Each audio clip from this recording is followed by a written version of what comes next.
Aujourd'hui, on s'attaque à un outil qui fait beaucoup de bruit dans le monde du développement, GitHub Copilot. C'est présenté comme une petite révolution, mais pour vraiment comprendre pourquoi, il faut d'abord jeter un œil aux galères qu'on rencontre tous les jours en codant.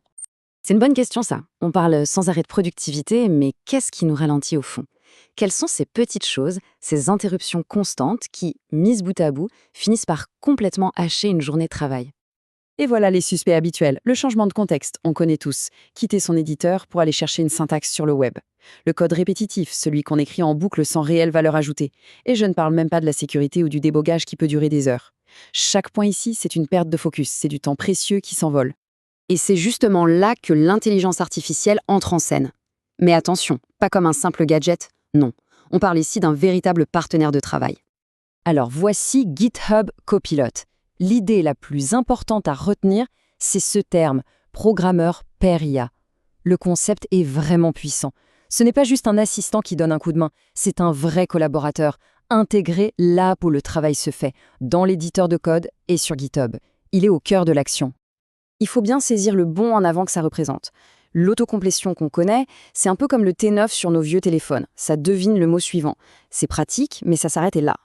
Copilot, lui, va beaucoup plus loin. Il comprend l'intention, la logique derrière ce qu'on essaye de faire. Il ne va pas juste suggérer une variable, il peut carrément écrire une fonction entière parce qu'il a compris la demande.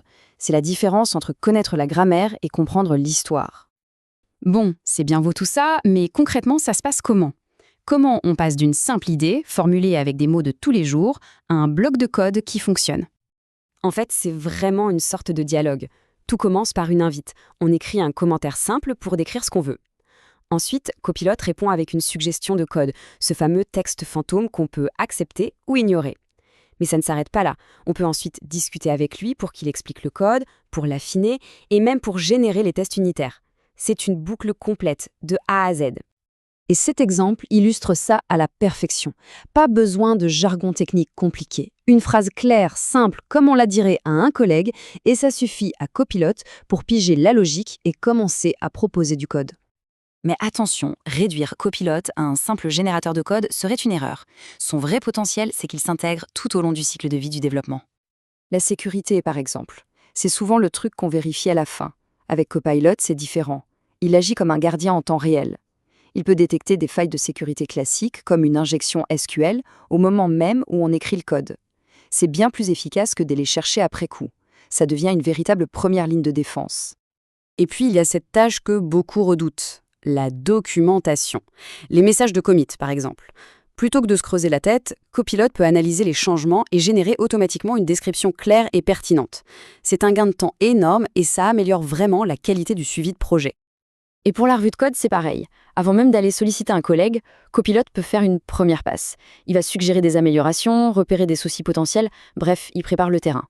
Comme ça, la revue humaine peut se concentrer sur l'essentiel, la logique, l'architecture. Alors, au bout du compte, quel est le bénéfice de tout ça? Quel est l'impact final sur le quotidien de celles et ceux qui développent?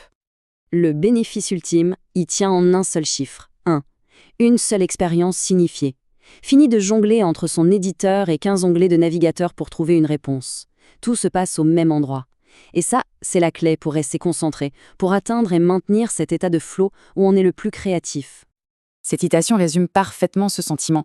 L'outil n'est pas juste décrit comme utile, mais comme magnifique, parce qu'il permet de rester dans sa bulle créative en éliminant toutes les petites frictions. La vitesse, au final, n'est qu'une conséquence de cette concentration ininterrompue. Et ça nous amène à une question beaucoup plus large. Si on automatise les tâches répétitives, si on accélère le développement, ces outils nous libèrent. La question n'est donc plus seulement de savoir comment coder plus vite, mais plutôt, à quel défi plus grand, plus complexe allons-nous pouvoir enfin consacrer notre énergie créative ?